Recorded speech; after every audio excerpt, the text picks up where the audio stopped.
news and issues and things. And urban radio does public affairs programming on steroids, if you will. And so that is an important connectivity point for the community to know what's going on. And so what we try to do is infotainment. We give you information while entertaining you. And we know that urban people listen to 3 hours of radio a day and watch actually 6 hours of television a day, which is like not everything you're doing all day, but a lot of the media consumption. So you got to meet people where they're at. So you get them. The star is Stevie Wonder and whoever the artist is on the radio, and then we come in and we kind of just spoon feed them like, when your mom put like sugar on a fruit or vegetable or something to sweeten it up. We just kind of sweeten it up. So we have about 45 seconds, about 50 seconds, because we have a little intro thing on. So Jim, I'll probably just loosen you up a little bit. I need it. Well, where's the scotch? Anybody? I'm just You're gonna be fine. By the way, gin. I couldn't hear you. What? Gin. Okay, gotcha. I thought you were going to name it for it. Yeah, I put booze in my office, but I'm so busy. I've never had the opportunity to have a drop of it in 3.5 years, which is probably better for the taxpayers. Paul's going to win. Who? Paul Elizondo. He's down by 2 in the polls right now, so he may not pull it up. Okay, about 7 seconds. The new 91.7 HD2 KROV. Well, good afternoon. It's about 5 minutes past the hour. We're so excited. Jim Eskin is in the house along with an all-star of our community. There is no doubt this man, he brings more charity and more good to San Antonio and its nonprofit and children in particular than anybody I've seen. The one and only Harvey Najim, a titan of business, and Jim as well. Jim, who I've known for 20 plus years, helping to keep philanthropy alive and moving the mission forward of a lot of nonprofit and for-profit endeavors. So Jim, we're excited. How do you feel? It's great to be here. When we decided to do Time, Talent, and Treasure to salute heroes in our community, I knew instantly we got to get Harvey Najim. Yeah, smart man. And Harvey, we are so delighted to have you here. I like to think of Harvey as a force of nature for doing good in our community. And the only problem I have, Harvey, it's hard to keep up with how much money you've donated. I believe at latest count, and probably every time my latest count's got to be freshened up, it was what, $100 million between your family foundation and your personal gifts? So I got a question, opening question, because you know about both these things. What do you enjoy more, making money or giving it away? Well, Jim, I had a great run with Sirius, 35 years almost to the day. When I left Sirius November 13th, 2015, for a while, a year or longer, I had a little separation anxiety there because I missed running Sirius. But I'm grateful for the time that I had with Sirius because it provided me with the opportunity to do what I have today. I don't think there's anything better that you can do in life than to help others who are less fortunate. And I've been blessed that I've been able to do that. I've put $125 million into my foundation. I've pledged another $250 million upon my death. Could be more than that if I live a while longer. And we've given out $100 million so far in 10.5 years, almost 11 years. And so what we support is food, shelter, clothing, medical treatment, kids who have disabilities, early childhood education, and lately I've been focusing on child abuse, foster care, and also post-K-12 education. Well, Harvey, thank you for what you do. But even Harvey Najim, you get to say yes, but once in a while you got to say no. Because how do you decide which cause you're going to fund and which one you're going to pass on? Everybody listen up. Yeah. Well, this is something that I have to remind my board of. I've got 10 great board members from the community, and I tell them when we have a board meeting, just remember what we support. And I go through the food, shelter, clothing, and all this other stuff that we do. And if it doesn't fit, it doesn't fit. Let me give you an example. We're not into the museums and the art and the theaters and the zoo and nature. But what we are into is paying for kids, low-income kids, to get on a bus, to go visit the zoo, to visit the Whitty, to have a day there, to pay for their lunch, to pay for their admissions, and get some outside activities that they really don't get in the school district. Harvey, there's a lot of reasons I admire you, including that you agree that Tom Brady is the greatest quarterback of all time. He is and great. Bill Belichick's the greatest coach of all time. Well, but that's fighting words. okay, that's different show. Another one is $100 million donated, but the amazing empathy and respect that you have for those you're helping. I mean, I think you consider them equals. Where does that come from? Well, look, there are many other foundations in San Antonio, and a lot of their processes, let's take United Way, for example, Jim. Their process is quite onerous. I mean, it's very, time-consuming and so forth. Look, the only thing that I look at, if it's an area that we want to fund, number one, are the metrics there and will the outcomes be there?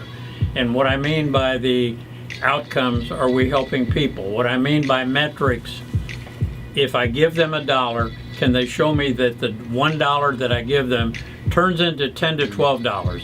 And that's the new way of giving. Mm-hmm. If you take a look at what's happened with United Way, in 2016, United Way campaign chair was Rick Cavender, raised $56 million. Last year, Joe Gorder from Valero was campaign chair. He only raised $48.8 million.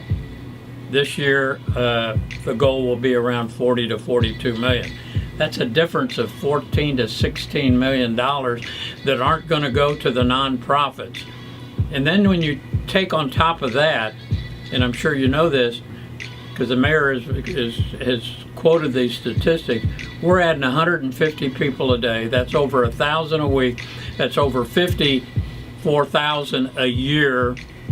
And right now, 26% of our population requires social services. So I think it's going to be greater than that. I think it's going to be 30%. So that means every nonprofit's budget will increase by 30%, yet United Way is going down in gifts that they're giving out. So it's putting more pressure on foundations and corporations to help these nonprofits keep up with the demand that's there. So, can I just ask a question on that, since you're really following these social trends? What do you think I agree with you that I think the need of social services is actually going to go up. I see the high dropout rate. We have 40% of Hispanic kids dropping out in some school districts, 50% of African American kids dropping out in some school districts. We see the adult literacy rate. Something like 25% of our adult population reads at a 5th grade level, and that, in terms of chronic poverty, is going to be long-term. What are the indicators you're seeing that give you this insight into the need for social services? Well, let me share with you. In 2012, we moved Sirius from the Spectrum building, which is across from North Park Lexus, into the airport center, and I had my office over there. But I decided my foundation office was embedded in Sirius, and I knew that I would be retiring at some point in time, so I kept my foundation office in the Spectrum building.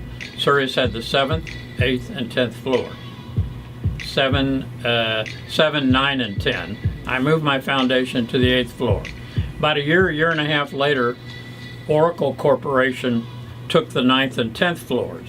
So as I was riding up and down the elevators from the 200 people that they hired, paying them $50 to $60K each, I'd say, "Hi, I'm Harvey Najim. Where are you from?"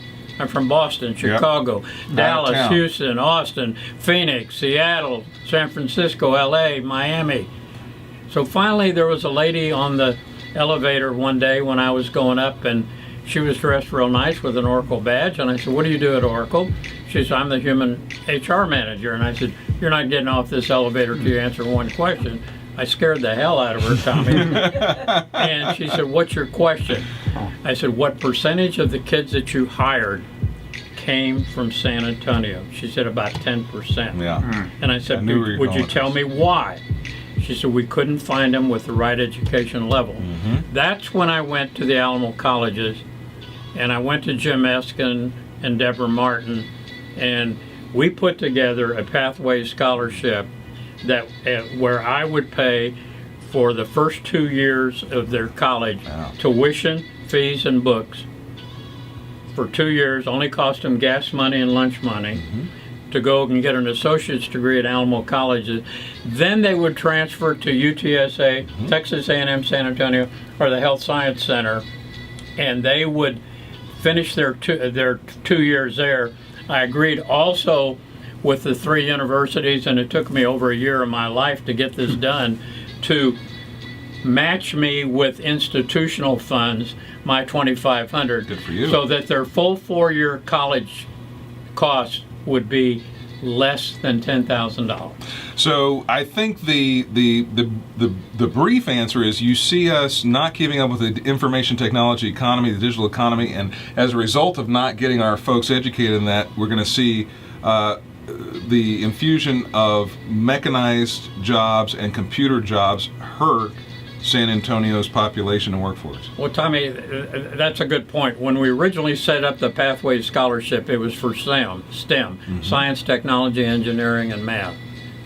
We didn't get a lot of students. So then we went to the Chamber of Commerce and Workforce Solutions and said, "Can you give us a list of jobs that are posted in San Antonio that are hard to fill with San Antonio graduates?" And they said the medical field was tops. We opened it up to the medical field. We got more students involved. But then what we did, we still weren't spending the money each year over a 4-year period. And I gave $1 million, which would count for 200 students, 50 a year for 4 years. And I figured that if when they graduated, all of them would be graduated in 7 years with their 4-year degree, they would be making $50 to $60K a year, pumping $10 to $12 million into the San Antonio community, buying houses and cars and refrigerators, TV, and so forth. And that's why I did it. Wow. All right, we'll be right back. We're going to kick it up in a little bit with some great music from the world famous Earth, Wind, and Fire. It's KROV. Very nice. I mean, that's one of the amazing things. Yeah. You know, through folks like Harvey, Higher Education, we get this money. It is harder to get it out to the intended students than you think. Yeah, I think you've had some insight on that. You realize, most people Tommy, wouldn't believe it. there's a lot of scholarships that don't go out given. Yeah. And so I want to talk about what I'm doing this summer. Sure. Yeah, And let's I go want, get that next, yeah, okay? and I also Let's want to do- talk I'll get that about next, okay? the college scholarships that I'm doing through the Area Foundation. Okay. I think I think San Antonio's got 2 major problems today. I think one is low-income housing, because we have to get low-income housing so that people can afford to get in it. That's right. And the second is, maybe the first is education, second is low-income housing. That's exactly how that's 1A, exactly 1B. how I see it. Yeah. I totally agree, Harvey. That's where I put my energy. Now it's a Herculean effort with my court and these elected officials. They don't really understand economy. So most politicians, they don't understand an economy, right? And that's one of the reasons why they called Bill Clinton the explainer-in-chief, because he actually understood economics. You may disagree with his And he policies. could explain it. And he could explain it. You may disagree with his policies there, but he actually understood it.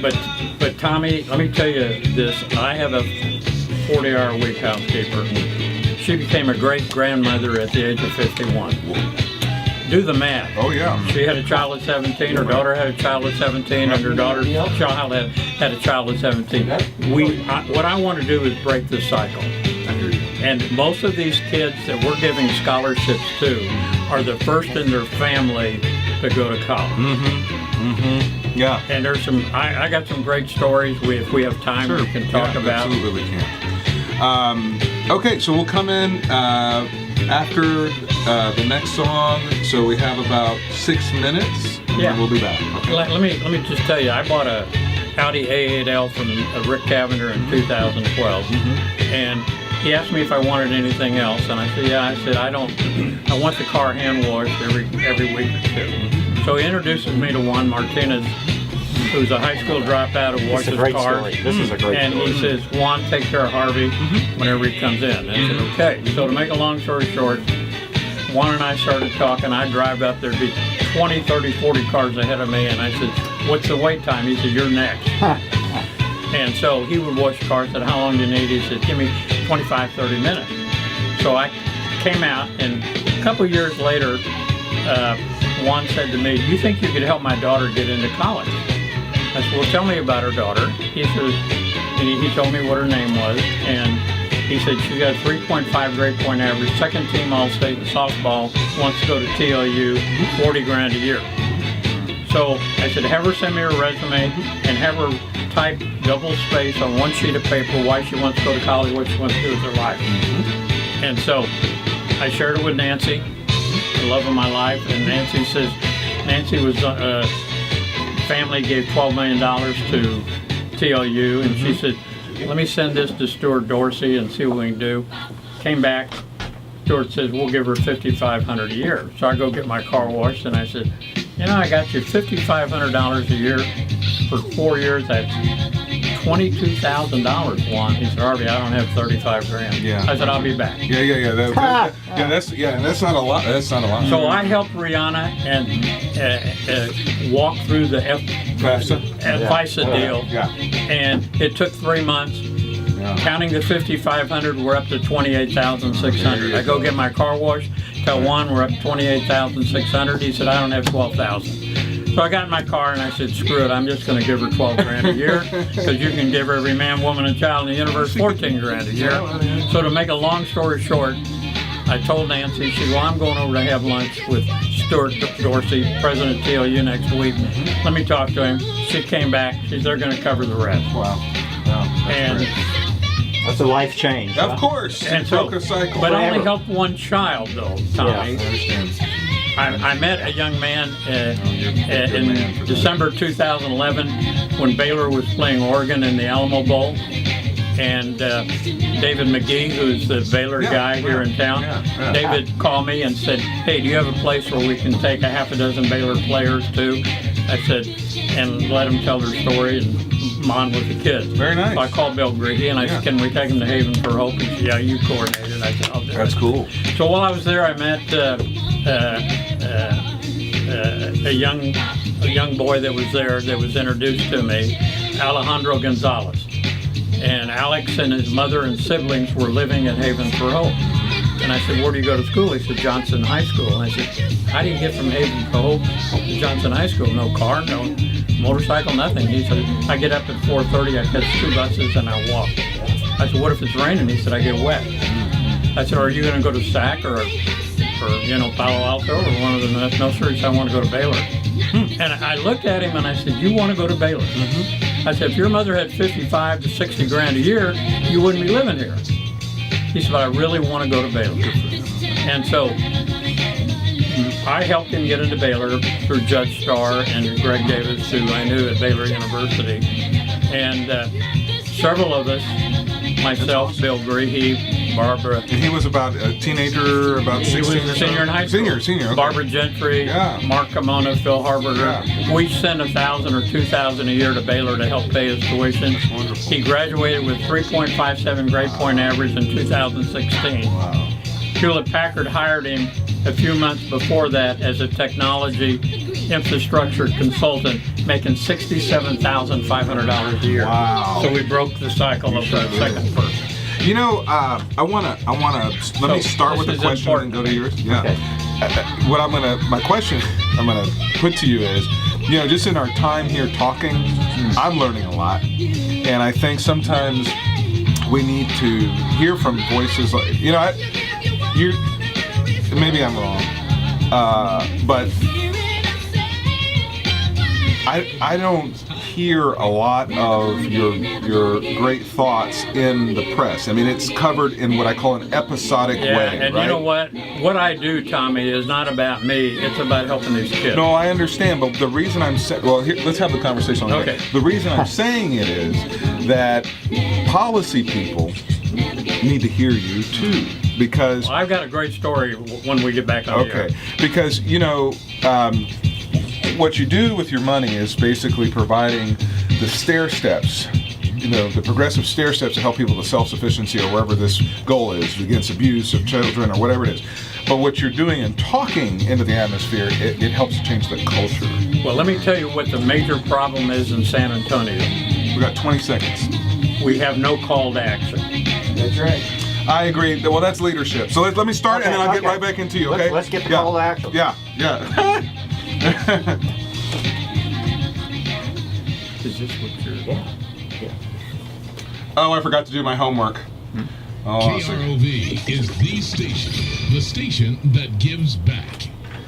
we're back with Harvey, Najim, Jim Eskin anchoring away, and I don't know about you, Jim. I'm learning a lot. Yeah. Just being in the presence of Harvey, Najim, and hearing these stories. Professor Najim. Professor, Doctor, for sure, Najim. And what I was saying in the break is, I think we need to hear voices like yours in the press more. What I see is in the press business, we tend to do on a day-to-day basis episodic coverage of an issue. So there's child abuse, and we talk about the child safe building opening, but there's no coverage per se about the long-term continuum of how we got here. And the reason I think your voice is important is because you do your homework. I'm what you get in a politician when you get a nerd and an activist in one, okay? So I read Federal Reserve reports. I read most of the things that come across my desk. It may take me a while to get to them, but at some point I'm going to read them. And clearly, you and I are reading some of the same stuff. Our priorities in terms of the top issues for San Antonio are education and housing, affordable housing. So I think you should do your own YouTube channel, quite frankly, or some sort of public affairs programming. But you seem to shy away. You're a humble person, and you don't really want a lot of the fan. I've seen him leave early for events where he was the major donor. I'm thinking people can't even walk And around. Bridgewater was probably in his home. Yeah. So Harvey, would you be willing to come and kind of take people to school with some of these things? Because you're doing amazing thoughts. Absolutely. Let me tell you something that I think ties into exactly what you've said. Mike Burke, who I think highly of, and Bob Rivard have put together this thing called the Education Forum. We've had 3 of them. The last one was, I think, March the 6th. They had 720 people at the Maze. Jim, I believe you were there. And Charles Butt was there. I was there. There was other high net worth individuals there. Before we had that session, I begged Mike Burke and Bob Rivard to have a call for action. All we were doing was talking about the problems with education, but we weren't having a call to action. So what I did, I said, I'm not waiting any longer. I'm going to have my own call to action. So at the San Antonio Sports Hall of Fame, Gordon Hartman was one of the people being inducted into the Hall of Fame. I was sitting at the head table with Russ Bookbinder, Mayor Nurnberg, and Erica Prosper Nurnberg. And so I sat mostly and talked to Erica about what I call summer learning loss with low-income kids. And I have had this idea about this program, and she liked it. So I then reached out after, in the following week or two, to the Boys and Girls Club, San Antonio Youth, and San Antonio Youth Literacy, put together a program where we are going to see if this makes a difference. And let me just tell you what I did. I put $240,000 into this program of my own personal money. Wow. We have one group of kids that we took all these kids from SAISD. They're kids that finished 2nd grade, 3rd grade, and 4th grade, going into 3rd, 4th, and 5th grade. And we're taking, and these kids will be tested this month before they leave for the summer. 500 of these kids are just going home for the summer. We're not doing anything with them. What will happen in September when they'll come back, they will lose a reading level or 2. Absolutely, yeah. We have a second group of kids that we're going to give 8 books to based upon their reading level and based upon their grade level in a bag, and asking with a letter to their parents saying, hey, would you make sure your son or daughter reads these 8 books this summer? They need help, help them. We have a third group of 500 kids that will be at the Boys and Girls Club in San Antonio Youth for 10 weeks. We're hiring reading sidekicks or reading buddies for 3 hours a week to help these kids read these 8 books. And if they read these 8 books, if they read 300 pages, they're going to get a meal coupon from Whataburger. They get a bag from Whataburger to put their books in. I'm partnering with Whataburger.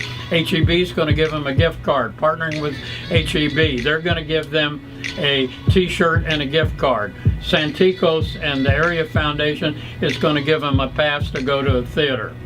So I have visited with Judge Wolf, visited with Sarah Bray at Pre-K for SA.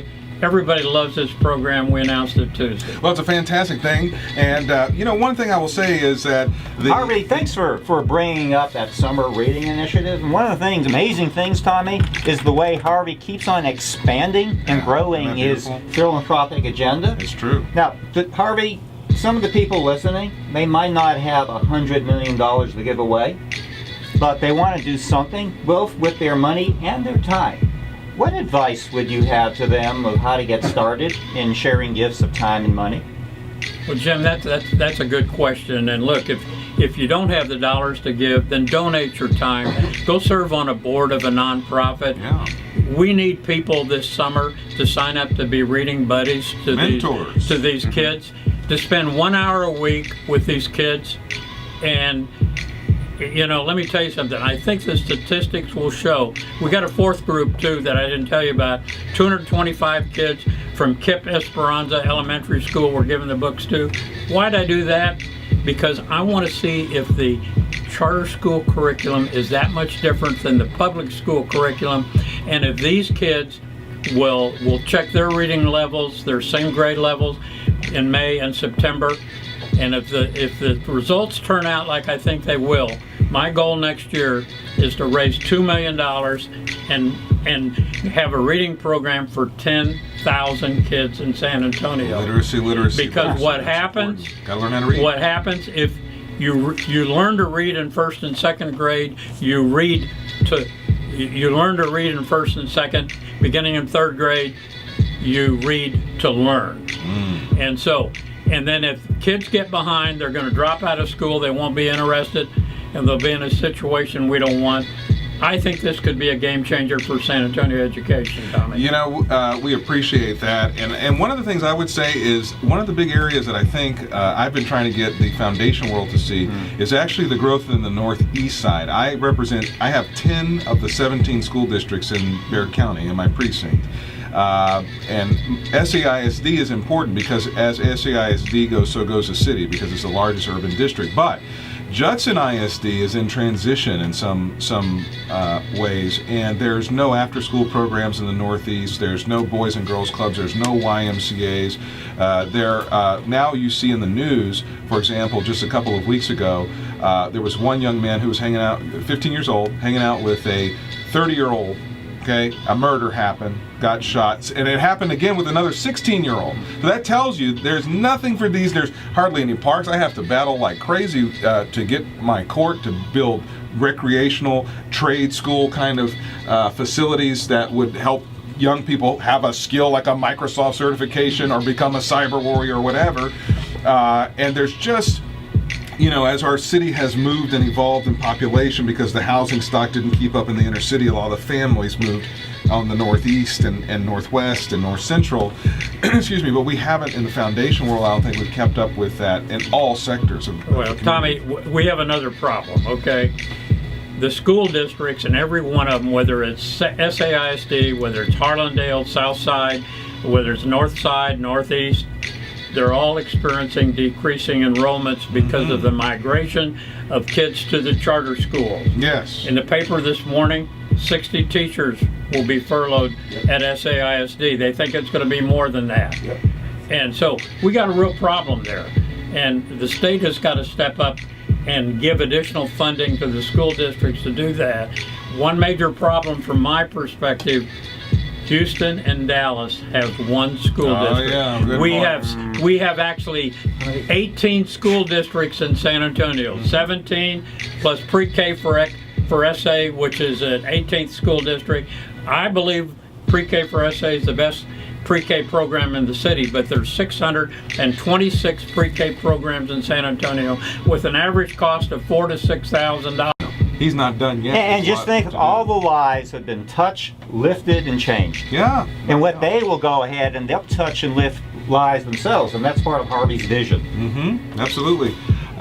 Any other questions, Jim? I got this last one. Yeah, go for it. $100 million. Harvey, do you remember your first gift?